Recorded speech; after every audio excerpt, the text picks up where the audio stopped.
Jeste li jedan ili jedna od onih koji vole filmove i oduvijek sanjate da posjetite neki od najvećih filmskih festivala? Sad je pravo vrijeme da se prijavite jer je počeo natječaj za sudjelovanje na najstarijem i jednom od najvećih filmskih festivala na svijetu, Venecijanskoj Mostri. Da, to u biti i nije projekt Kino mreže, ali je Kino Europa jedno od 40 kina u Kino mreži, tako da je to u biti mi radimo jednu kolegijalnu uslugu Kino Europi.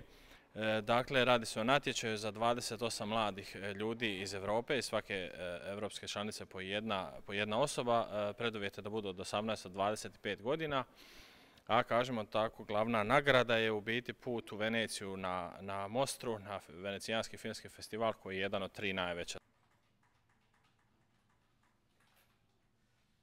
Kako će izgledati dani u Veneciji, taj susret? Neće se samo gledati filmovi, pretpostavljam da će biti još nešto. Pa u biti to je za neke mlade ljude koji vole film, koji razmišljaju o filmu i preduvjet je da znaju nešto i pisati o filmu, tako u biti to će ih i odvesti tamo jer moraju poslati jedan video.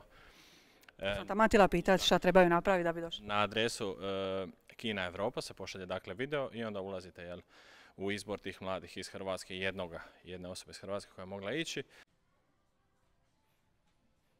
Vrlo bitna stavka je da je sve plaćeno, dakle i put, i spavanje, i dnevnice, sve je apsolutno plaćeno.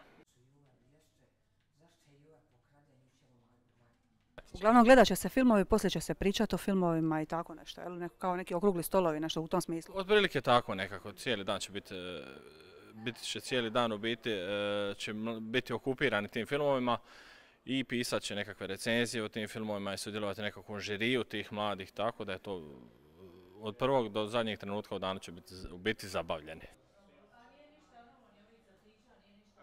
Bio si na svim filmskim festivalima, znači, osim u Veneciji.